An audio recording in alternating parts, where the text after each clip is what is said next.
Bonjour à tous, ravi de vous retrouver dans Smart Job, votre rendez-vous emploi RH, c'est tous les jours, du lundi au vendredi, débat, analyse, expertise et vos rubriques habituelles bien entendu. Bien dans son job aujourd'hui, en partenariat avec le Next Gen Summit, c'est à la Défense. Et avec notre invité Philippe Pinault, nous parlerons de sa plateforme Ola Spirit pour mettre en œuvre une gouvernance partagée. Il est notre invité. Un jeune, une solution. Comme chaque semaine, une entreprise, un chef d'entreprise vient nous parler de son engagement pour l'emploi. On accueillera le CEO d'une entreprise dans quelques instants, une entreprise d'aide à la personne.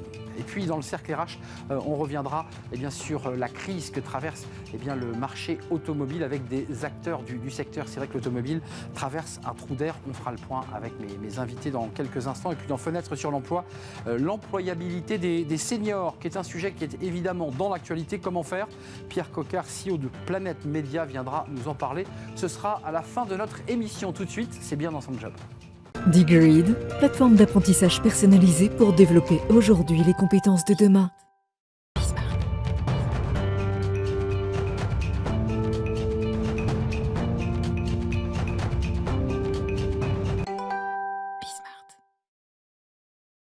Bien dans son job et cette semaine en partenariat avec le Next Gen Summit, ça se passe à la Défense et nous accueillons Philippe Pinault, CEO d'Ola Spirit. Bonjour Philippe. Bonjour. Merci d'être avec nous. Alors vous êtes un des partenaires de ce Next Gen Summit. Vous êtes le CEO d'Ola Spirit. Ola Spirit qui a été créé au sein de Mandarina pour qu'on comprenne un petit peu l'ingénierie. Je voudrais rappeler ce livre parce que vous qui nous suivez sur Bismart et sur Smart Job, on était venu, on en a beaucoup parlé, l'entreprise nouvelle génération avec Luc Breton, Philippe Pinault et Olivier Tranois, qui était venu d'ailleurs sur notre plateau pour nous parler de ce livre qui était un livre très prospectif, un tour du monde d'ailleurs, des entreprises qui inventaient l'entreprise de demain. D'abord, un petit mot sur votre entreprise. Ola Spirit, c'est quoi? C'est une plateforme, c'est de la tech? C'est une plateforme logicielle, effectivement. C'est une plateforme qui vient en support de ces entreprises de nouvelle génération, des entreprises qui sont plus agiles et qui prennent conscience de l'intérêt de mieux décrire leur mode de fonctionnement, mais surtout de mieux impliquer l'ensemble du corps social dans les évolutions de ce fonctionnement. Donc un petit peu en alternative des hiérarchies traditionnelles. Justement, c'est le thème de votre workshop. Vous le ferez vendredi prochain, me semble-t-il. Mettre en œuvre une gouvernance partagée et l'outiller avec la plateforme. Sur l'aspect philosophique, puis on parlera ensuite de l'outil, comment ça marche quand on va sur cette plateforme. Mais le monde de l'entreprise de demain, j'allais dire d'aujourd'hui, c'est lequel?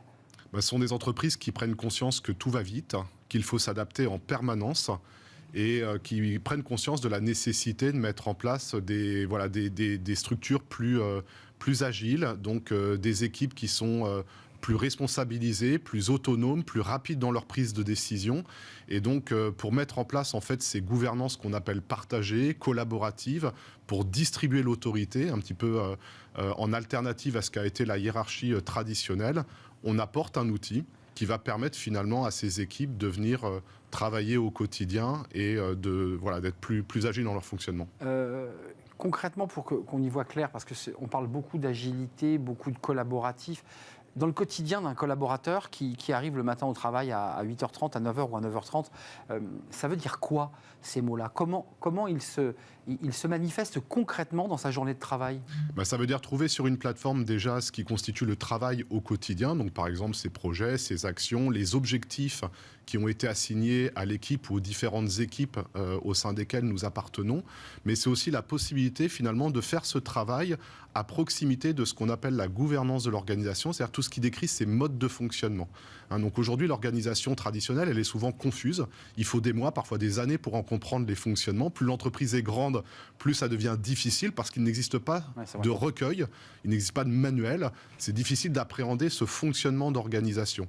Et donc souvent, quand on a une difficulté, qu'est-ce qui se passe? On demande à son manager de trouver en fait une réponse à ces différentes solutions.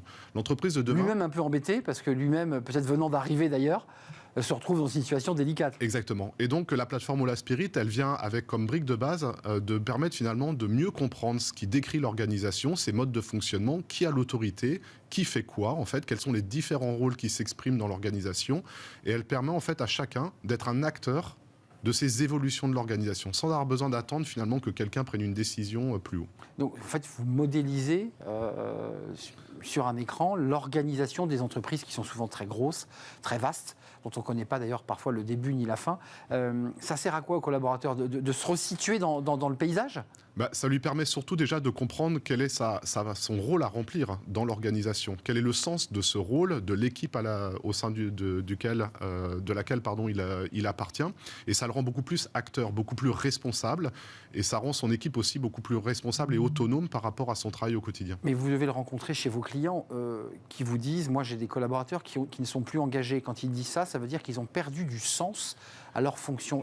On l'entend et on le lit partout, cela. Ils ont perdu du sens et ils ont perdu en fait cette idée qu'ils pouvaient être eux-mêmes finalement les acteurs des évolutions ou des changements au sein de l'organisation. Et le désengagement, c'est souvent cette finalement... je peux pas. On ne peut plus, quoi. Ouais. Voilà, on ne peut pas, donc on finit par abandonner parce qu'on ne voit pas de solution. Donc l'idée de cette plateforme, c'est remettre finalement de la clarté sur les responsabilités et redonner à l'utilisateur, aux collaborateurs, finalement, la possibilité de s'engager et d'agir.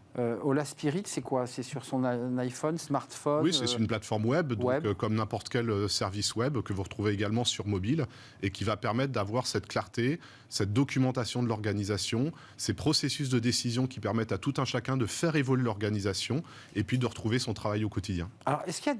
Vous qui avez coécrit ce livre avec vos deux co-auteurs, qui est un livre, je le redis, assez prospectif et passionnant, est-ce qu'il y a des pays plus en avance que les autres ? Alors, j'ai l'impression que vous allez me dire, les États-Unis, par exemple, souvent on les cite en exemple. Vrai ou pas vrai ? Alors non. En tout cas, chez Ola Spirit, les pays qui vraiment sur lesquels nous réalisons la plus belle croissance, c'est en Europe. Ce sont des pays comme les Pays-Bas, comme l'Allemagne, comme la Suisse, qui aujourd'hui semblent, en tout cas de notre point de vue, en avance par rapport à la mise en œuvre de ces nouvelles gouvernances d'entreprise. Philippe Pinault, si on devait le dire en mots simples, c'est quoi ? C'est pas l'entreprise des usines, je dirais, version moitié du XXe siècle. Aujourd'hui, dans l'entreprise, c'est quoi ? C'est une entreprise où chaque collaborateur s'exprime, prend la parole, crée, invente, dans un modèle finalement plus horizontal que vertical ? Oui, tout à fait. C'est beaucoup plus horizontal. C'est l'idée, en fait, c'est la reconnaissance que chacun est un intrapreneur dans l'organisation, qu'il est finalement leader dans ses différents rôles qu'il a à remplir. Et c'est un outillage qui lui permet de s'exprimer pleinement. C'est l'avenir de l'entreprise. On entend bien que l'enjeu est humain, mais derrière, il y a l'enjeu business. Est-ce que les entreprises qui auront pris ce virage auront pris de l'avance en matière de business ? Oui, très clairement, en fait, aujourd'hui, on demande à l'entreprise de s'adapter aussi vite que le changement. Il est plus imaginable, en fait, d'avoir une organisation qui définit l'ensemble de ses, de ses objectifs, de ses directives par le haut. Donc, en fait, on voit aujourd'hui naître une organisation qui se construit comme un réseau d'équipes autogouvernés, en fait, qui se managent d'eux-mêmes avec finalement une agilité beaucoup plus importante. Mais il y a des résistances, il y a des freins, parce que vous nous le décrivez comme une évidence, parce que vous y croyez, parce que vous l'avez écrit, parce que c'est aussi votre projet. J'imagine qu'il y a des freins, il y a des résistances au sein de l'entreprise. Parce que nos clients aussi le mettent en œuvre, et donc on peut le voir aujourd'hui dans tout type d'échelle d'organisation. Ceux qui résistent, comment ça se passe ? Qu'est-ce que vous leur dites ? Ça résiste ? Ce qu'on leur dit tout simplement, c'est que le futur est là en fait et qu'il n'y a pas d'autre choix que de mettre en place aujourd'hui des modes de fonctionnement qui sont ceux d'aujourd'hui, ceux dont l'organisation a besoin pour pouvoir exister dans un marché qui est devenu extrêmement complexe et qui nécessite finalement de puiser dans ce que sont ces talents de l'organisation pour pouvoir mettre en œuvre en fait des innovations et tout ce dont l'entreprise a besoin au quotidien. J'en ai plus souvenir. C'est la fin des managers. Est-ce que dans votre livre, vous évoquez ce sujet ? Est-ce que c'est la fin des managers ? Non. Ces managers sont pointés du doigt, décriés, un peu perdus finalement. Alors non, pas du tout. En fait, c'est pas la fin. Enfin, c'est la fin du management, on va dire, de cette entreprise à l'ancienne. Voilà, mais les managers restent aujourd'hui un élément central et extrêmement important dans la définition de ces nouvelles organisations. C'est un autre management, bien évidemment. C'est lequel ? C'est un management qui est plus coach, qui vient en support. C'est cette notion de servant leader un petit peu qui vient en fait permettre à son équipe de pouvoir s'exprimer le mieux et qui vient en fait pour accompagner le développement des talents et des compétences dans l'entreprise. Si vous aviez quelques conseils à donner à ceux qui nous regardent, parce que finalement, à travers aussi ce partenariat avec le Next Gen Summit, c'est aussi donner envie à des entreprises qui sont un peu hésitantes, mais qui sentent qu'il faut le faire, Quel conseil vous leur donneriez à ces entreprises ? De venir s'inspirer au NextGen Summit, par exemple, qui a lieu cette semaine. Il y a encore quelques places online qui sont disponibles.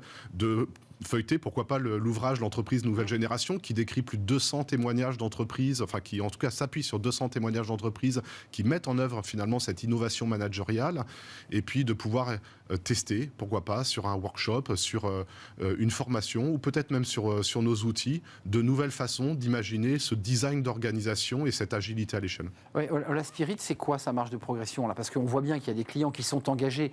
Et d'ailleurs, ils vous disent quoi en retour ? Ils vous disent c'est génial parce que finalement, vous nous avez accompagnés dans la transformation. C'est ça l'objectif ? Oui, en fait, on a deux types de clients. On a à la fois des grandes entreprises qui cherchent à aplatir un petit peu la hiérarchie, à devenir un peu plus agile.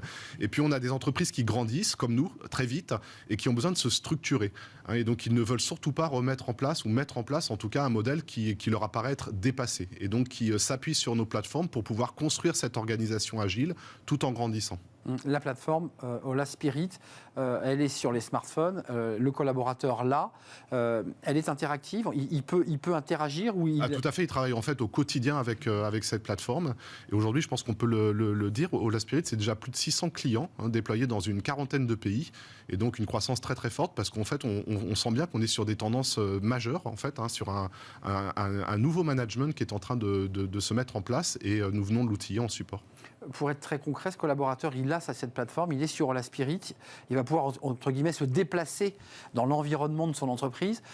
Et ça lui permettra peut-être quoi ? De pouvoir contacter en direct, de pouvoir savoir où il se situe dans la hiérarchie. C'est ça l'idée ? Il va pouvoir beaucoup mieux comprendre en fait quel est le fonctionnement de l'organisation dans laquelle il est, des différentes équipes qui constituent cette organisation, et l'ensemble des modes de fonctionnement de cette entreprise qu'il va pouvoir co-construire. C'est ça qui est important. C'est intéressant, Philippe Pinault, ce que vous nous dites. J'imagine que vous le développerez d'ailleurs dans votre workshop de vendredi, mais on se dit naturellement, c'est à l'entreprise de prendre ça en charge.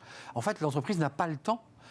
Elle a grossi, et elle n'a pas eu le temps de réfléchir à tout ça, finalement. Mais l'entreprise, c'est un réseau d'équipes, en fait. Et il existe des modes de fonctionnement. Une entreprise, c'est un peu comme un système d'exploitation. Vous voyez, il y a un code qui existe, sauf qu'il est souvent peu explicite. Et donc, en le rendant beaucoup plus visible, on aide les personnes à mieux comprendre, finalement, comment fonctionne cette entreprise, et à la faire évoluer en continu. Parce que c'est aussi ça, la réalité de l'entreprise, c'est qu'elle évolue au quotidien. Merci Philippe Pinault d'être venu sur notre plateau, CEO d'Ola Spirit, plus de 600 clients et de la prospective, on l'a compris, et c'est dans le monde entier, faut-il le préciser.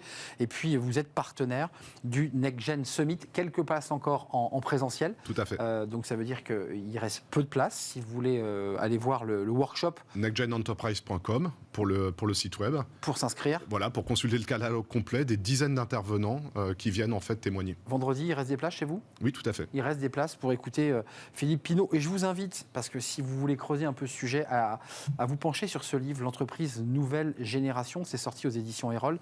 C'est un livre extrêmement riche de témoignages, et pas qu'en France d'ailleurs, dans le monde entier.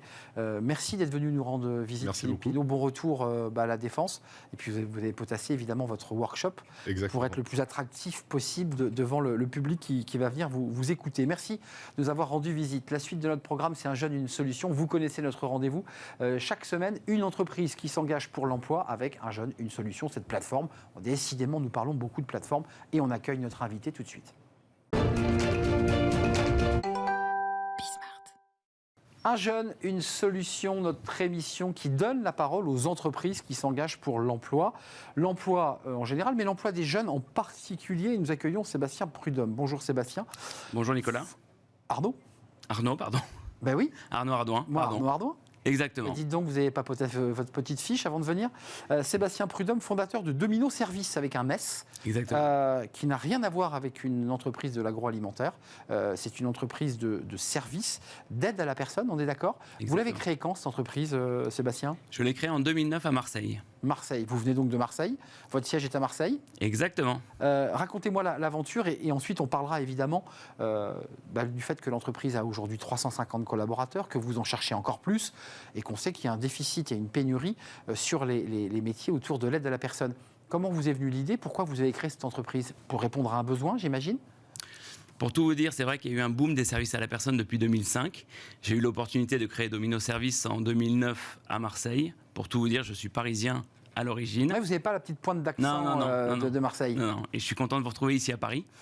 Et au fur et à mesure, c'est une entreprise qui a grandi, une entreprise régionale, puisqu'on couvre 4 départements dans le sud de la France aujourd'hui, avec, comme vous le disiez, 450 collaborateurs et un métier principal qui est l'aide à domicile, mais pas que, puisque Domino Service est devenu Domino Family et qu'on développe différents services. Domino Pro, Domino Service, Domino Casa. Alors, Domino Pro, c'est pour le nettoyage professionnel, hein, vous m'arrêtez si je me trompe. Donc, tous les champs, entre guillemets, de l'aide du nettoyage, mais aussi le Domino Casa, hôtel hospitalier, on est d'accord, et Domino Innov sur vos innovations. 350 ou 450 collaborateurs ? On est actuellement à peu près 450 collaborateurs. 450 collaborateurs. Vous êtes, et chaque entreprise qui vient chaque semaine nous explique pourquoi ils recherchent des emplois. Alors, quels sont les emplois que vous recherchez et combien d'emplois vous allez, ou de collaborateurs vous allez recruter ? Alors là où on recrute le plus aujourd'hui, c'est dans l'aide à domicile, qui est un secteur qui connaît une vraie pénurie. Ça fait 12 ans que j'exerce dans ce domaine et on a connu la rentrée la plus difficile de tous les temps. Des grosses difficultés à recruter du personnel et pour la première fois chez Domino Service, on a des clients qui sont en liste d'attente. Donc on a une vraie pénurie. Donc des clients qui cherchent quoi ? Des nounous, de l'aide à domicile pour des personnes âgées. Pour les personnes âgées. Exactement. Et là, ces personnes âgées donc n'ont pas de personnes qui viennent leur faire le repas, j'imagine s'occuper de la maison, c'est ça, hein, c'est on a aujourd'hui du mal à satisfaire toutes les demandes et on recrute massivement. Combien de salariés vous recrutez là ? Actuellement, vous cherchez en tout cas ? Sur les 7 agences du réseau, on recrute environ 20 personnes. 20 personnes. 20 personnes, tout profil, j'imagine, parce que là, sur ces métiers, il y a un diplôme nécessaire. Comment ça se passe ? Tout dépend de la personne. On ne va pas rentrer trop dans les détails, mais on recrute y compris des personnes non diplômées sur de la simple aide ménagère pour une personne âgée. Et quand il y a besoin, par exemple, d'une aide à la toilette, là, il faut des diplômes. Mais ce secteur est ouvert à des personnes, y compris non diplômées. D'autres postes sont à pourvoir chez vous ? Parce que vous avez grossi, hein, 450 collaborateurs, c'est une belle entreprise. D'autres postes à pourvoir ? Parce qu'il y avait quand même beaucoup de services que vous proposiez. Oui, tout à fait. Alors, on a aussi des fonctions d'encadrement, des postes disponibles sur des fonctions d'encadrement. Un poste de responsable d'agence à Marseille, un poste de responsable de secteur à Toulon. Et puis, sur nos nouveaux services, notamment dans l'hôtel hospitalier que vous citiez, on cherche un réceptionniste. Ce sont des logements en face de l'hôpital de la Timone à Marseille. On cherche un réceptionniste. Et on lance également au 1er février un projet, les maisons de l'autonomie, où nous recrutons 2 care managers. Care manager, c'est-à-dire, c'est quoi la fonction, c'est quoi le métier, c'est quoi le profil ? C'est un nouveau métier, c'est de la coordination pour un meilleur maintien à domicile des personnes âgées. D'accord, donc c'est de la coordination. Son boulot, c'est quoi ? C'est de se déplacer de maison en maison, c'est de voir comment les choses s'organisent. Ça consisterait en quoi, ce boulot ? Son rôle, c'est de piloter la coordination entre tous les acteurs qui interviennent à domicile, et il y en a beaucoup. Les soignants ? L'aide à domicile, les soignants, le portage de repas, la téléassistance, et de faire en sorte que pour la famille et pour la personne, ce soit beaucoup plus facile au quotidien. Oui, parce qu'il faut quand même préciser que parfois il y a l'infirmière qui chevauche avec l'aide ménagère, qu'il faut organiser. En fait, c'est du planning aussi, hein, c'est de la gestion de planning. C'est un chef d'orchestre. C'est un chef d'orchestre. C'est un chef d'orchestre avec une quinzaine de musiciens. Sébastien Prudhomme, donc plus de 30 emplois pour les aides à la personne. Vous l'évoquiez au début de cet échange. C'est vrai que sur ce secteur, on entend que les salariés ne veulent plus travailler dans ce secteur. Comment vous l'expliquez ? Comment vous expliquez que vous traversiez, vous êtes un des acteurs du secteur, que vous traversiez une crise historique ? Alors je pense que les gens ne connaissent pas le métier, parce que vraiment quand on est aide à domicile, et je tiens à le souligner, on est une personne essentielle pour la personne âgée. Évidemment. Et seuls ceux qui ont travaillé dans le secteur s'en rendent compte. Donc le souci pour nous, aujourd'hui, c'est d'attirer finalement des vocations, attirer y compris des jeunes vers nos métiers, parce que c'est ouvert à vraiment toutes les catégories d'âge. Et là, les gens pourront juger que c'est un très beau métier. Est-ce que le frein du salaire, est-ce que le salaire est un frein, pour le dire assez clairement ? Est-ce qu'aujourd'hui, il ne faut pas envisager, par votre branche, par votre fédération, des augmentations de salaire pour rendre le métier plus attractif ? Est-ce que c'est un des motifs qui fait qu'il y a une désaffection aujourd'hui de ce secteur ? On va le voir. On va le voir, puisqu'on est sur un chemin de la revalorisation des salaires. On attendait une revalorisation des tarifs. Ça a été acté au 1er janvier prochain. Parce que vous êtes aussi tributaire, vous, dans votre société, de tarifs. Essentiellement, voilà, de tarifs financés par les conseils départementaux. Bah oui. Donc là, ça y est, le gouvernement a enclenché une revalorisation des tarifs. Et on est sur le chemin d'une revalorisation des salaires. Mais je crois qu'il n'y a pas que ça. C'est des métiers où on a besoin de reconnaissance. Et l'enjeu essentiel, c'est de valoriser nos collaborateurs. Valoriser les collaborateurs, ça se manifeste comment? Comment on les valorise? Comment vous faites? On approche des périodes de Noël. Chez Domino, par exemple, chaque agence organise une soirée festive dans un bowling, un karaoké, un restaurant. C'est une manière de valoriser, de rassembler nos collaborateurs. Voilà, Et de créer du lien. Exactement. Et de créer du lien. Un jeune, une solution. Vous avez opté pour la formule. Est-ce que vous vous dites, tiens, c'est peut-être pas mal aussi de passer, parce que c'est évidemment un jeune, comme son nom l'indique, et une solution, c'est une plateforme très large, vous le savez. Vous vous êtes appuyé dessus pour l'instant ou pas encore? Alors forcément, moi je suis engagé sur le sujet. Je suis le représentant départemental pour la FEDESAP. Et d'ailleurs, nous signons aujourd'hui, pour le compte de la FEDESAP, la convention Un jeune, une solution. Donc clairement, vous êtes directement concerné là? Complètement. On croit énormément au potentiel des jeunes qui arrivent avec énormément d'énergie. À nous d'arriver à les capter. Mais forcément, c'est un vivier finalement de salariés à côté duquel on ne peut pas passer. Et puis il y a des belles histoires quand même chez Domino, parce qu'il y a cette histoire de cette femme qui a démarré comme de base assistante dans une agence, et puis qui aujourd'hui est devenue une des responsables, et elle gère, je crois, plus d'1 million d'euros de chiffre d'affaires. Enfin, on progresse aussi chez vous. Exactement. On peut grandir. En fait, c'est une révélation. J'étais la semaine dernière avec Denia, qui est la responsable de l'agence de Manosque, une agence où on a une 50aine de salariés. Et Denia a démarré il y a 2 ans comme simple assistante, donc au bureau, mais assistante. Et aujourd'hui, elle se retrouve à piloter une agence avec une 50aine de collaborateurs, et vous le disiez, 1 million d'euros de chiffre d'affaires. 1 million d'euros de chiffre d'affaires. On peut donc progresser et trouver sa place et grandir chez Domino Service. Juste un mot avant de nous quitter, j'ai vu Domino Innovation. C'est quoi Domino Innove? C'est quoi vos innovations? Vous êtes aussi dans une sorte de R&D du sujet? En permanence. C'est ce qui nous anime chez Domino. Donc ça prend des formes diverses et variées. On a expérimenté un camion, le camion Emploi Franc, par exemple, pour faire la promotion des emplois francs. Et ça, je profite de votre antenne pour dire à quel point les emplois francs, c'est une opportunité pour les entreprises. Qu'est-ce qu'un emploi franc? Racontez-nous. L'emploi franc, c'est très simple. C'est une aide pour les entreprises qui représente 2,74 € d'aide de l'heure pour toute entreprise qui recrute une personne qui habite dans les quartiers prioritaires de la ville. Le débat de la diversité, permettre à ces jeunes et moins jeunes des quartiers de pouvoir, et ça, on bénéficie d'une aide, d'un soutien. Et on ne le sait pas suffisamment en tout cas. On ne le sait pas assez. Ça représente 15 000 € d'aide sur 3 ans. C'est une aide substantielle qui a notamment participé au développement de Domino Service. Et donc j'imagine que c'est un effort particulier que vous faites en direction de ces publics, de ces salariés qui souvent galèrent pour trouver un emploi, et vous allez, j'imagine, les chercher directement. C'est une démarche gagnant-gagnant. C'est-à-dire que d'un côté, on joue le jeu de l'insertion. C'est une des missions de l'entreprise que de s'engager vers des publics dits éloignés de l'emploi. Et en même temps, c'est une manne, c'est une aide significative pour les entreprises qui recrutent.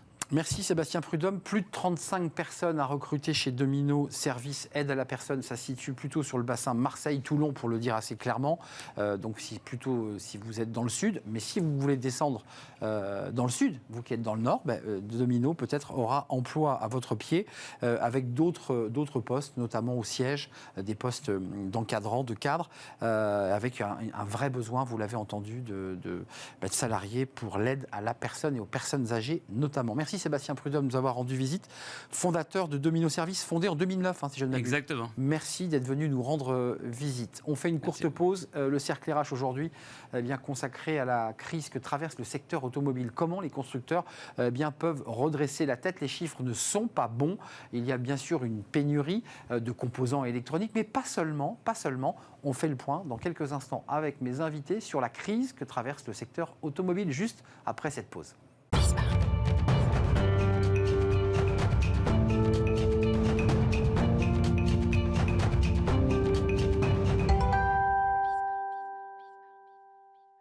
Le cercle RH, notre débat, on parle de l'automobile. Alors évidemment, c'est un sujet transversal parce qu'il y a 1000 façons de parler de l'automobile. On va parler évidemment de l'automobile et de sa relation avec l'emploi, parce que c'est un secteur, on va revenir sur les chiffres, qui n'a pas connu cette relance du mois de septembre. Les chiffres ne sont pas très très bons. Les voitures deviennent de plus en plus électriques, on transforme le modèle, et puis c'est vrai qu'on a une manière de se déplacer un peu différente, notamment dans les grandes villes. On la prend moins, cette voiture, on se déplace en trottinette, à pied, à vélo. La voiture n'a peut-être pas la cote qu'elle avait il y a une vingtaine, une trentaine d'années. Il faut réinventer l'automobile parce que derrière, ce sont des emplois qui sont à la clé. On va faire le point avec mes invités, des experts de ce sujet. D'abord, Ingrid Rebil, merci d'avoir répondu à notre invitation. Vous êtes leader développement humain. Vous y tenez beaucoup, un développement humain chez Noroto. Noroto, c'est 10 000 collaborateurs ? C'est ça, à peu près 8 000 collaborateurs. 8 000 collaborateurs, alors c'est une enseigne bien connue. On parlera, j'imagine, aussi de la volonté de pouvoir accueillir des voitures électriques, parce qu'il ne faut plus faire que des vidanges. On ne fait plus de vidanges sur voitures électriques. Il faut réinventer les métiers pour accueillir ces véhicules. On va en parler avec vous. Luc Chausson, ravi de vous accueillir. Bonjour. Vous êtes directeur projet stratégique chez Volkswagen Group France, marque allemande, mais c'est vrai que Volkswagen importe beaucoup de voitures ici en France. En blaguant, en préparant l'émission, je dis vous allez nous vendre du rêve parce que vous allez nous raconter aussi que l'automobile se transforme, qu'elle se réinvente. C'est une révolution absolue. On parlera des semi-conducteurs, de l'électronique, de la manière dont l'automobile va exister dans 20 ans. Et puis avec nous un autre expert qui connaît évidemment parfaitement le secteur automobile, Marc Mortureux. Merci d'être là. Vous êtes le directeur général de la plateforme automobile PFA, acronyme. C'est quoi le PFA ? Plateforme de la filière automobile et mobilité, donc qui regroupe à la fois les constructeurs, les équipementiers et puis les à peu près 4000 entreprises de la filière automobile dans les territoires en France. C'est à vous que je donne la parole en premier, évidemment, parce qu'on a un constructeur, une marque connue, on a une entreprise qui accueille les véhicules pour les réparer, pour leur donner des outils, des chaînes, des pneus neige. Et là, vous êtes au cœur du dispositif. En quelques mots, simplement, est-ce qu'on doit être pessimiste en cette rentrée de septembre ? Nous sommes début octobre. Et comment vous expliquez que la filière automobile, le secteur automobile, n'a pas bénéficié de cet élan, de cette reprise économique dont on parle beaucoup sur ce plateau ? Alors à court terme, effectivement, la situation est assez difficile, à dire vrai, pour l'ensemble des acteurs de l'automobile. D'ailleurs, pas seulement en France, mais dans toute l'Europe, et en particulier par la pénurie des semi-conducteurs, qui, on l'évalue au niveau mondial, va empêcher de produire à peu près 10 millions de véhicules dans le monde. Notre dépendance à l'Asie, c'est ça ? Notre dépendance à l'Asie, mais en même temps, tous les constructeurs du monde entier aujourd'hui sont concernés. Donc effectivement, on a cette difficulté. Puis par ailleurs, au niveau des intentions d'achat, au niveau du marché, c'est vrai qu'on reste quand même au niveau de l'automobile sur un niveau qui est relativement faible par rapport à l'avant-crise, contrairement aux autres domaines. Alors évidemment, une partie... Plus 8 en voiture neuve, je crois que c'est plus 8, non ? Oui, mais à comparer, globalement, on a fait moins 25 entre 2019 et 2020, et cette année... En finale, on va faire peut-être plus 2, plus 3%, pas beaucoup plus. C'est-à-dire on espérait reprendre près de la moitié, on ne reprend pas du tout. Et ça nous distingue des autres filières industrielles qui, elles, ont repris quasiment systématiquement leur niveau d'avant-crise. Ce n'est pas le cas de l'automobile aujourd'hui. On avait quelques chiffres, j'espère que vous allez les confirmer. Il y a 12,6 millions de personnes employées en 2018 dans la filière automobile, ce qui intègre les sous-traitants, puisqu'on voit aussi qu'il y a des problèmes au niveau de la plasturgie, au niveau des tableaux de bord, et que j'ai même vu qu'il y avait des usines, je crois, en Europe, en Allemagne, me semble-t-il, qui avaient fermé faute de matières premières. Et Challenge, hier, je crois, a sorti, et je vous donne la parole évidemment, a sorti une information comme quoi 45 000 emplois seraient menacés par cette crise du secteur automobile. Est-ce que vous confirmez ce chiffre ? Oui, alors on a le cumul à la fois des difficultés conjoncturelles qui en partie ont été atténuées par les mesures du gouvernement jusqu'à récemment. Ben oui. C'est vrai qu'il y a eu beaucoup de mesures d'accompagnement, mais on est en train d'en sortir, alors que l'automobile, par exemple, a encore beaucoup besoin de ce qu'on appelle le chômage partiel, l'activité partielle, parce que globalement, le niveau de production est à peu près à 70% du nominal. Mais c'est plus la crise Covid, c'est la crise semi-conducteur là, qui fait qu'on ne peut pas bosser, quoi. Et cette crise des semi-conducteurs est en train de générer des impacts plus forts pour l'automobile que le Covid, parce que c'est plus long, c'est beaucoup plus long. Donc c'est vrai que c'est considérable, et d'une façon générale, une vraie désorganisation des chaînes d'approvisionnement, puisqu'à côté de ça, on a des hausses de matières premières, des hausses de l'énergie, mais qui sont absolument considérables. Et le prix de la voiture est passé de 20 à 27 000 euros en moyenne. Encore une fois, je parle sous votre contrôle, c'est vous les experts. Luc Chausson, on va parler de Volkswagen, évidemment. Quelle est votre mission exactement dans ce contexte un peu sombre, évidemment, que nous décrit le président de PFA? C'est un contexte quand même assez morose quand même pour les constructeurs. Là. Il faut quand même sérieusement turbuler quand même pour réinventer le modèle.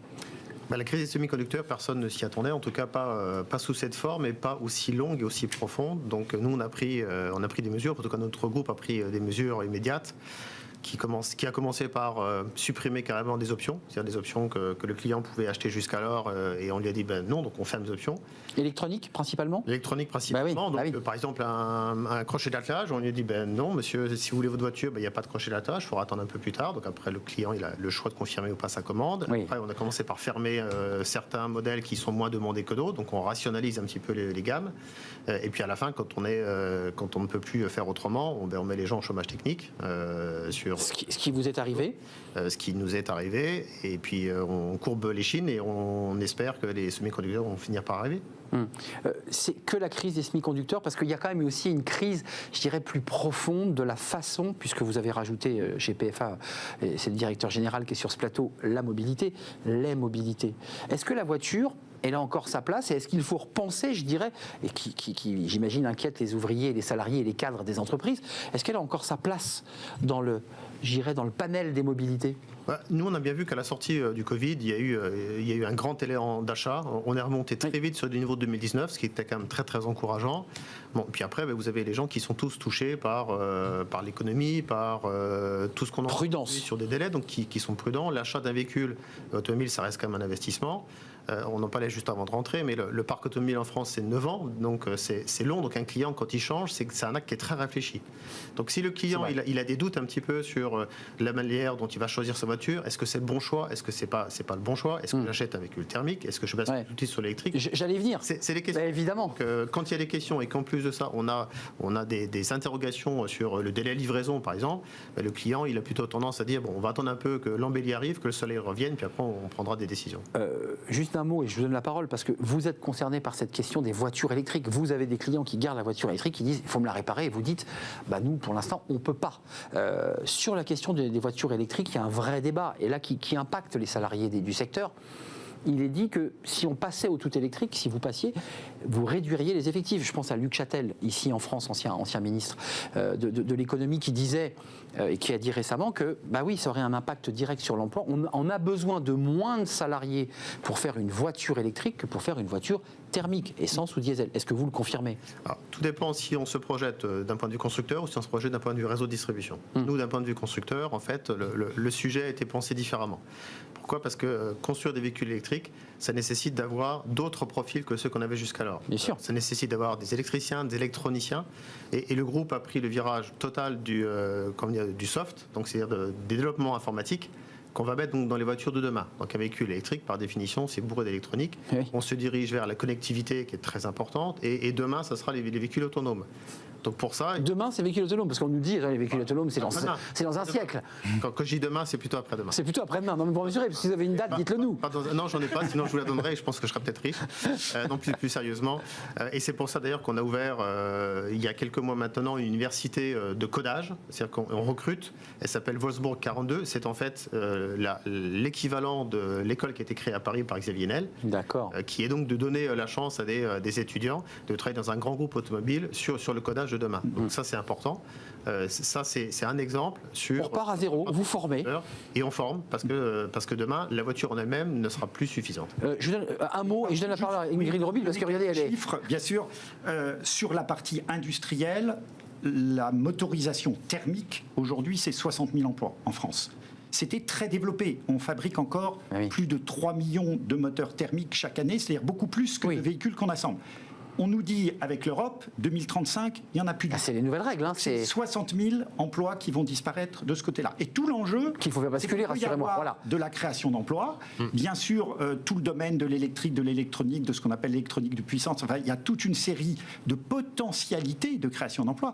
Encore faut-il que la France soit capable de se positionner, d'être compétitive pour attirer les investissements sur ces nouvelles chaînes de valeur. Donc c'est tout le défi. Je vous redonnerai la parole parce que j'ai une question qui en découle, évidemment, sur l'idée de transférer, de créer de l'employabilité sur des salariés qui étaient des spécialistes du thermique et qui connaissent leur métier sur le bout des doigts, et puis de leur dire un jour, écoutez, vous allez mettre des gants blancs et poser des fils, parce que c'est ça la question qui est posée. Ça se passe comme ça chez vous aussi? C'est Toulon. Vous aviez le même problème, il y avait la vidange, il y avait les huiles, des métiers traditionnels de la mécanique, on changeait les pneus. Là, vous avez, vous aussi, besoin de basculer. Alors, on a besoin de basculer, on va accompagner cette transition. Et vous avez commencé. Hein. Et on a déjà commencé, effectivement. Donc, on forme nos collaborateurs pour développer des nouvelles compétences.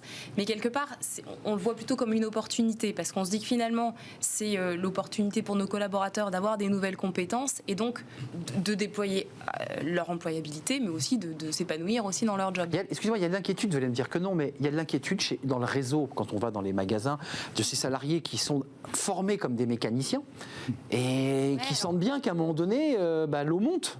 Oui, alors on les accompagne bien, aussi bien sur la formation continue que sur la formation initiale. Nous aussi, on a notre institut, on appelle ça l'institut, nous c'est pas l'université, et qui forme nos collaborateurs. On en avait parlé sur ce plateau d'ailleurs. Exactement, et puis après, on a aussi, on intervient sur la formation initiale des jeunes, donc on crée des partenariats, on crée des classes dédiées, donc on a des classes 100% Noroto avec des alternants qui viennent que chez Noroto. Et qui iront chez Noroto à leur sortie. Et qui resteront chez Noroto, on accueille à peu près 800 alternants par an. Et sur les 800, on en embauche 35%. Pardonnez-moi Ingrid, mais sur l'électrique, comment vous transformez le métier? C'est-à-dire que ça, c'est une question fondamentale. Il y a une grosse partie du métier qui existe toujours sur les voitures. C'est vrai, il y a encore des teuf-teuf, il y a encore des pneus, on est d'accord. donc on a encore une grosse partie de notre C'est vrai, il y a les plaquettes encore. Il y a encore des plaquettes. Vous allez me dire que les freins s'usent un peu moins, mais bon, c'est vrai. Il y en a encore en tout cas. Donc il y a une grosse partie de notre activité qui existe toujours. Et puis après, nous, c'est aussi l'opportunité de développer des nouveaux marchés. On vend et on entretient également tous les VAE, les trottinettes électriques, etc. On développe la location. Vous parliez des chaînes neige tout à l'heure. Bon, voilà. Donc finalement, et c'est très bien. Il faut réinventer des métiers. Exactement. On est dans une transition qu'on doit accompagner, technologique, mais aussi comportementale, parce que les habitudes de se déplacer, de mobilité évoluent. Donc on doit aussi accompagner tout ça. Mais Marc Mortureux, quand même, et ça vous concerne évidemment directement, Luc Chausson, mais on est en train de transformer aujourd'hui l'objet voiture qu'on achetait. On était très fiers d'acheter une voiture. Souvent, on faisait un crédit. Parfois, on l'achetait cash quand on avait un peu d'argent. Aujourd'hui, on la loue. C'est même l'utilisation même de cet objet qui est en train d'évoluer. Est-ce que c'est une réflexion profonde qui traverse les constructeurs et qui donc oblige à transformer leur modèle et qui donc de fait peut avoir aussi une incidence sur l'emploi et sur la filière? Oui, bien sûr. Enfin, c'est plus qu'une réflexion, c'est aussi une réalité qui a déjà largement commencé. Moi, peut-être déjà un mot sur cette transition et cette transformation. Une des petites différences entre l'amont, l'industrie et l'aval, c'est un peu le rythme de cette transition. C'est-à-dire, l'aval a d'un certain côté la chance que la transition va se faire de façon un peu plus progressive puisqu'elle concerne le parc de véhicules qui va évoluer, mais ceci dit, qui est très profonde quand même. C'est aussi le cas chez nous, parce que nous, notre enjeu, c'est à la fois de se préparer sur les compétences de demain, mais d'accueillir vos clients. L'essentiel aujourd'hui mais c'est le même problème pour Volkswagen. Voilà. C'est la même chose pour un constructeur. Mais c'est toute la difficulté d'ailleurs, c'est d'être encore sur les deux et d'accompagner la progressivité de... Marc Mortureux et Luc Chausson. Sur le côté industriel, une des difficultés, c'est qu'on voit depuis 2 ans une accélération mais incroyable du rythme vers le tout électrique. Incroyable. Et une des difficultés quand on raisonne au niveau d'un site qui doit se reconvertir, c'est le rythme.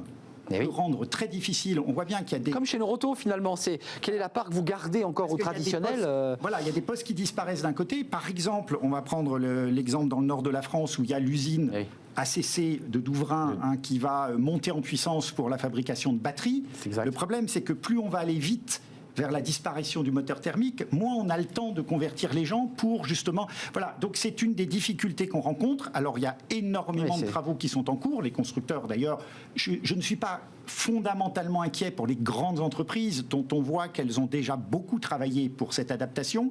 Mais les conséquences malgré tout, c'est que on voit que les constructeurs sont amenés éventuellement à rapatrier un peu d'activité dans leur propre site pour justement gérer la reconversion, mais que du coup, au niveau de l'ensemble des tissus, d'équipementiers, de fournisseurs, ça réduit finalement le champ de leurs activités. Ou ça reventile les activités plus près des sites. Et ça, c'est effectivement un défi qui est extrêmement complexe à mener. En matière d'emploi, c'est intéressant parce qu'il y a eu beaucoup de polémiques, souvenez-vous. Pas chez Volkswagen, mais on se souvient de Renault, sur le fait qu'on externalisait, qu'on envoyait et qu'on construisait ailleurs, en dehors de la zone européenne. Est-ce que là aussi, en matière d'emploi, on se dit, mais on l'entend ici en France, mais en Allemagne aussi, il faut réindustrialiser. L'Allemagne est moins concernée parce que c'est déjà un pays très industriel. Mais est-ce qu'on réindustrialise finalement? Est-ce qu'on se dit, on a une stratégie de voiture électrique ou hydrogène? D'ailleurs, Volkswagen a choisi sa technologie ou pas? C'est l'électrique? Oui. Donc l'hydrogène est une technologie qui pour l'instant n'est pas... Pour être plus précis, Volkswagen a choisi l'énergie qui aujourd'hui est disponible et qui fait ses preuves en termes de réduction des émissions polluantes. C'est l'électrique.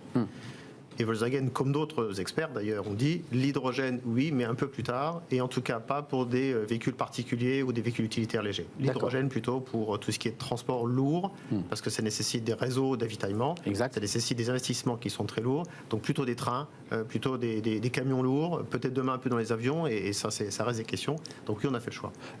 Là, on est vraiment dans de la stratégie lourde, c'est-à-dire c'est des choix qui engagent sur 30 ans. Oui.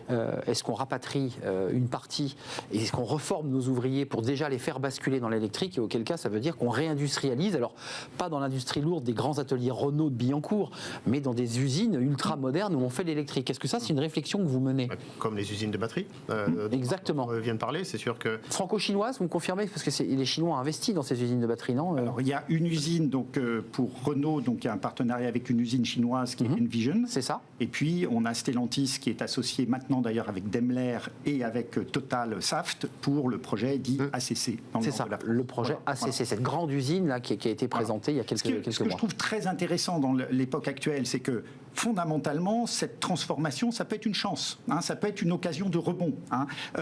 Et je pense que les compétences, la disponibilité des compétences va être un élément clé dans cette compétition qui s'ouvre. Moi, je dirais pour un jeune ingénieur, un jeune technicien, rentrer dans l'automobile, aujourd'hui, ça peut être extraordinaire. Mais c'est presque l'automobile du 22e siècle, si je peux me permettre. C'est l'automobile de demain, quoi. Oui et non, parce qu'on en parlait tout à l'heure. Effectivement, il y a des emplois qui vont disparaître. Ce sont principalement des emplois non qualifiés. Mais en même temps, aujourd'hui, nous, on cherche des centaines de carrossiers, de peintres. On a déjà des emplois qui ne sont pas couverts. Donc finalement, tout le but maintenant, c'est de... Peinture, carrosserie, ça existera pour l'électrique, il faut le préciser. Bien sûr, oui. Oui, il faut le redire. Oui. L'électrique ne transforme pas tout non plus. Donc l'enjeu, c'est de faire passer d'un profil à un autre avec de la formation, parce que les jobs d'aujourd'hui, ils existent déjà, et bien sûr, on prépare les profils de demain, qui commencent à arriver dans nos concessions d'ailleurs. Nous, on est en train de former des techniciens hautement qualifiés sur la réparation des batteries, enfin l'entretien, la réparation des batteries. Vital. Parce qu'il y a des cycles de formation qui sont très exigeants, qui sont validés par le gouvernement français. Il faut le faire, il faut être capable de le mettre en place, mais aujourd'hui, on a déjà des profils qui ne sont pas couverts. Mais excusez-moi, je prends cette métaphore qui est un peu basique et un peu brutale, mais vous savez, quand la lampe à huile s'est arrêtée, qu'on a inventé l'électricité, ceux qui éteignaient chaque soir les réverbères, leur métier a disparu. Est-ce que, je ne suis pas certain d'ailleurs que ces salariés soient passés directement dans le réseau électrique. Comment on crée de l'employabilité pour des salariés qui n'ont pas la formation, qui ont fait 30 ans, même s'ils sont qualifiés, 30 ans, le même métier? Mais on peut les former. Enfin, nous, on les forme en interne en tant qu'entreprise, mais je pense qu'en France, il y a beaucoup plus de formations qui vont se développer aussi dans ce domaine-là. Donc, il y a plein d'opportunités qui vont s'ouvrir pour ces personnes. On a fait des possibles. C'est l'enjeu, ça. Oui, bien sûr. Toute la question, c'est d'arriver à bien planifier les choses, mais on a mené une étude assez approfondie qui définit quels sont les métiers qui sont en déclin, quels sont les métiers en tension, c'est-à-dire où on n'arrive pas à recruter. Il y a des métiers traditionnels et il y a des nouveaux métiers. Et on a travaillé à définir très précisément les modules de formation nécessaires pour passer de l'un à l'autre. Donc oui, tout ça se met en place. C'est vrai que par exemple, aujourd'hui, on a beaucoup d'activités partielles, donc des personnels qui ont du temps disponible. Un des enjeux, là, peuvent se former, là. De leur donner du temps utile en les formant aux nouvelles technologies. Mais excusez-moi Ingrid, vos besoins chez Noroto, c'est intéressant parce que c'est l'aval. Ça représente quoi? Un tiers par rapport aux 2 tiers du classique. Comment vous évaluez aussi, parce qu'il faut quand même une programmation un peu fine. Il y a encore des gens qui achètent des thermiques, il y a des gens qui roulent encore en diesel et qui rachètent du diesel. Ça reste encore la majorité de notre parc. D'accord. C'est clair, le thermique reste encore vraiment essentiel, mais c'est vrai qu'on a de plus en plus de véhicules hybrides et électriques et qu'on doit savoir entretenir et qu'on doit avoir des compétences partout dans nos 400 centres en France. Je pousse un Noroto d'une ville que je connais bien, Orléans. Je pose ma voiture électrique, on me la répare? Oui, on vous la répare. Alors, il faut prendre rendez-vous peut-être, selon ce qu'il y a à faire, parce que les compétences, elles ne sont pas encore dans tous les centres, nécessairement. C'est ça. Tous les centres ne sont pas encore pourvus, parce que c'est... Aujourd'hui, on n'aurait pas de quoi former tous nos collaborateurs sur ces compétences-là. Ça serait utopique, mais on raisonne beaucoup par bassin. On a la chance d'avoir un réseau qui est assez étendu partout en France. Donc, à Orléans, il y a d'autres centres autour où on partage des compétences dans ces cas-là. Juste d'un mot quand même, pour finir. Alors, c'est pas une touche très, très sucrée, c'est pas une note très sucrée, cette fin de débat, mais on évoquait l'électronique. Est-ce que les constructeurs historiques, vous en faites partie, on en a en France, est-ce qu'ils vont dans 20 ans ou 30 ans encore avoir intérêt à poser leur marque sur la calandre? Puisque si tout est électronique, si tout est électrique, avant la force d'un fabricant de voitures, c'était son moteur. C'est parce qu'il faisait un moteur de qualité, résistant, performant. Volkswagen en faisait partie. Quel intérêt pour lui de poser une marque? Pourquoi on n'aurait pas des voitures Google un jour?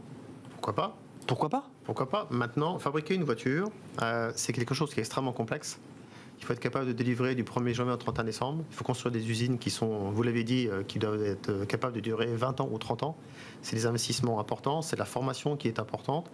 Donc tout le monde est capable de fabriquer une voiture, fabriquer 1, 5, 10 millions de véhicules par an. Ça, c'est quand même très complexe. Et après, le client, il a toujours besoin de se raccrocher finalement à une marque.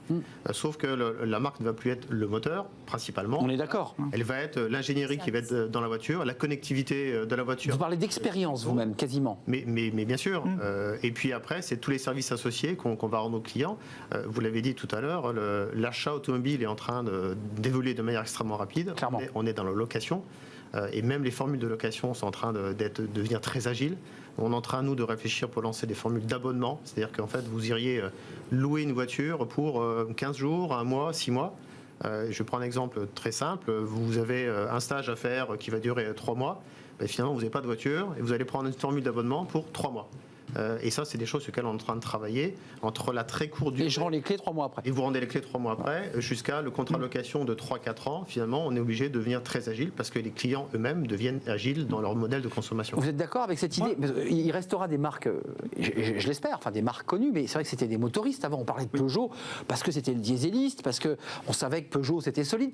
Quand il n'y a plus de moteur à l'intérieur, on se dit après tout, pourquoi je prends cette voiture plus qu'une autre? Moi, je pense que la marque, pour le coup, va rester quelque chose de très important pour donner confiance. C'est du sérieux. Enfin, c'est-à-dire, je pense qu'il y a vraiment une image de sérieux. Une légitimité. On va avoir une offre qui va se démultiplier dans tous les sens. Le consommateur, il va peut-être être un peu perdu là-dedans, parce qu'on a beaucoup parlé de la transition énergétique.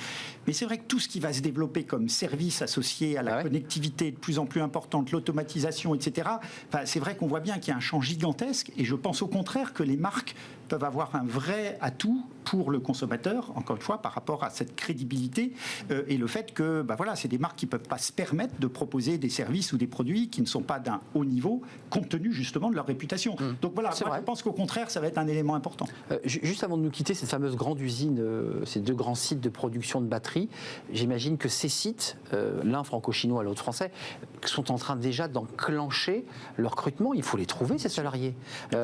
Oui, à minima les former. Enfin, comment ça se passe là? C'est passionnant d'ailleurs.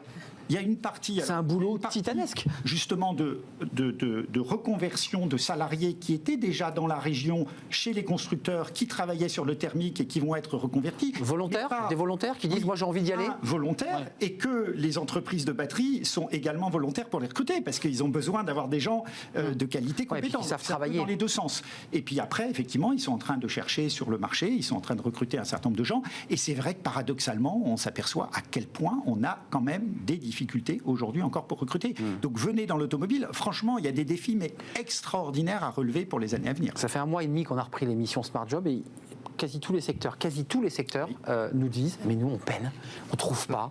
Vous me parliez de carrossiers, de peintres.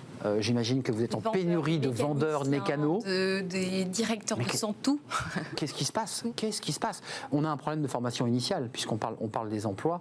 On n'oriente pas nos élèves forcément au bon endroit. Enfin, je ne sais pas ce que vous en pensez. Formation initiale, une évolution aussi dans les attentes, mais je pense que vous le direz mieux que moi, des jeunes aussi, générations qui arrivent. Oui, je pense qu'effectivement... Pour donner envie d'aller dans le secteur. Et le Covid a renforcé aussi cet effet-là. Les priorités des jeunes ont changé aussi. On parlait beaucoup de rémunération avant, maintenant on parle plus d'équilibre vie privée. Sens, exactement. Donc voilà, donc tout ça, nous on travaille, et quelque part c'est passionnant pour nous en RH, parce qu'on travaille beaucoup à ça. Et d'ailleurs, Luc Chausson, vous n'allez pas me contredire, c'est vrai que la marque employeur, quand vous dites notre marque, nous elle fait plus, dans quelques années elle ne fera plus de véhicules polluants en marque employeur pour les jeunes, je pense que ça attire, non? Il y a des jeunes qui disent, moi je vais chez Volkswagen, mais s'ils me font des voitures électriques. Mais c'est clair qu'on voit bien, nous, dans les jeunes qui arrivent dans notre entreprise, enfin au siège en tout cas du groupe à Roissy, ils sont extrêmement préoccupés par cette situation. Ouais. Donc ils viennent aussi par les déclarations que l'on peut faire, par la stratégie que l'on déploie. Et une entreprise qui n'aurait pas aujourd'hui une stratégie visant à stopper les moteurs thermiques dans un délai ça joue, n'attirerait plus de nouveaux profils. Et je parle à l'ingénieur. En dehors même de Paris, dont on dit effectivement qu'on utilise moins les véhicules, et ça c'est une réalité, mais sur l'ensemble des territoires en France, l'automobile reste quand même un symbole d'autonomie, de liberté et de liberté absolument incontournable. Il ne faut quand même pas perdre de vue qu'effectivement on se sent libre dans sa voiture. Absolument. Peut-être un peu moins à Paris quand on reste 1h30 dans les embouteillages. C'est un vrai plaisir de partager ce débat avec vous. J'ai appris plein de choses. On refera ce débat parce qu'on a envie de comprendre aussi comment ce secteur se transforme, il avance et comment il emploie ses collaborateurs.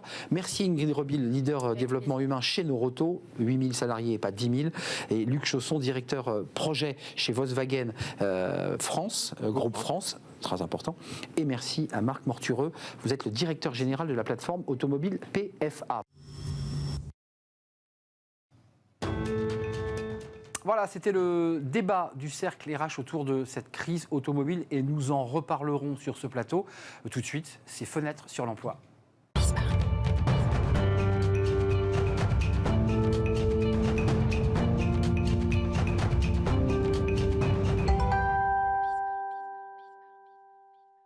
Fenêtre sur l'emploi, on parle beaucoup des seniors dans notre émission et de l'employabilité des seniors. Alors des seniors qui n'ont pas toujours le même âge en fonction de si c'est l'INSEE, si c'est le MEDEF, 45 ans, 50 ans, 55 ans. Et on en parle avec Pierre Coquart. Bonjour Pierre. Bonjour. Merci d'avoir répondu à notre invitation. Vous êtes CEO de Planète Média. Alors le grand public ne connaît pas Planète Média parce que c'est un groupe, c'est une tour de contrôle, mais vous regroupez des marques plus connues. Planète.fr, Medicite, e-santé, Alpen Édition, Zest Retraite. On aura compris avec les intitulés que vous vous destinez, vous parlez quand même aux seniors. D'ailleurs, c'est quoi un senior dans votre définition à vous ? C'est une très bonne première question. C'est toujours délicat à définir. Le groupe Planète Média a 20 ans, a fêté ses 20 ans l'année dernière. Jeune garçon, enfin jeune homme. C'est un groupe qui est coté sur le marché Euronext Gros. Donc c'est une PME indépendante dans le média qui édite des sites internet, effectivement, comme Planète.fr sur tout ce qui est information et divertissement auprès d'un public plus de 55 ans. Je répondrai à votre question juste après. Medicite.fr qui est le leader santé en audience quotidienne médiamétrie sur la santé et e-santé qui également est dépendant de Medicite.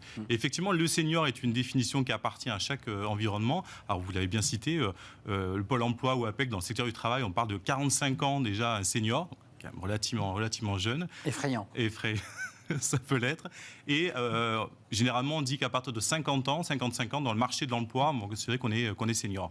Quand on va dans le secteur hospitalier, médical, là, on va parler plutôt de l'âge de 70 ans. Et là, on parle du grand âge pour les seniors. Donc, c'est effectivement le tronc commun, c'est le passage à la retraite. Et avant le passage à la retraite et après le passage à la retraite, on retrouve ces tranches d'âge avec des problématiques différentes. Qu'est-ce que vous leur dites ? Alors là, je ne me tourne pas vers les seniors du grand âge, pas ceux qui ont passé juridiquement l'âge de la retraite, mais ceux qui sont dans ce moment de bascule. Ils ont 58, 59, 60. Ils sentent que l'heure approche. Et qu'est-ce que vous leur dites ? C'est tout à fait l'enjeu aujourd'hui du groupe Planète Média et ce qui va se passer pour nous dans le futur avec le développement d'un certain nombre de services. Aujourd'hui, on développe du contenu. C'est-à-dire qu'on écrit des articles, on rédige des contenus, on aborde des vidéos. Et pendant la crise sanitaire, on a beaucoup échangé avec nos lecteurs via des chats, des visioconférences sur justement comment aborder ce sujet de la retraite et ce passage à la retraite. Et ce qui est ressorti, en fait, c'est tout simplement, déjà, il y a l'image de quand nous étions étudiants, donc on avait l'écosystème de l'étude, du collège, du lycée, l'université qui nous portait. Quand on est en emploi, il y a l'entreprise, etc., qui nous apporte. Passage à la retraite, donc là, il y a une espèce de flou artistique. De grand saut même. Le grand saut. Et là, la question, c'est, oui, l'employabilité des seniors est un vrai sujet. Et une fois que je suis à la retraite, à quoi je vais servir, qu'est-ce que je vais faire et comment je vais pouvoir me reconstruire. Et donc, il y a l'idée aussi de la reconversion après la retraite. Donc, ce qu'on leur dit effectivement, et la discussion qu'on a avec eux aujourd'hui depuis un an sur ce thème de la employabilité, c'est qu'est-ce que je peux faire avant la retraite et comment je peux me reconvertir juste après la retraite. 27% de ces retraités, c'est un chiffre qu'on a sélectionné parce qu'il y en a beaucoup qui circulent. 27% des retraités envisagent de monter un projet professionnel ou continuer à se former à la retraite. Ça, je trouve que ce chiffre est intéressant parce que 27%, c'est pas rien. Ce sont des gens qui sont actifs, en bonne santé, et qui disent moi, la retraite, non, c'est pas une petite mort. La retraite, je vais après continuer à bâtir, à créer, à inventer. C'est nouveau ou pas ce phénomène-là ? Alors, il est nouveau dans le sens où on a vraiment une nouvelle génération de seniors qui arrivent aujourd'hui à la retraite, puisqu'on avait une génération dite silencieuse, donc après la Première Guerre mondiale, et la génération qui arrive, ce sont les fameux baby-boomers, dont on en parlait régulièrement, et qui ont une manière d'aborder la retraite très différente. Donc, c'est une population hédoniste qui a les moyens de faire ceux qui ont pris la caisse, pour le dire directement. Ceux qui sont partis avec la caisse.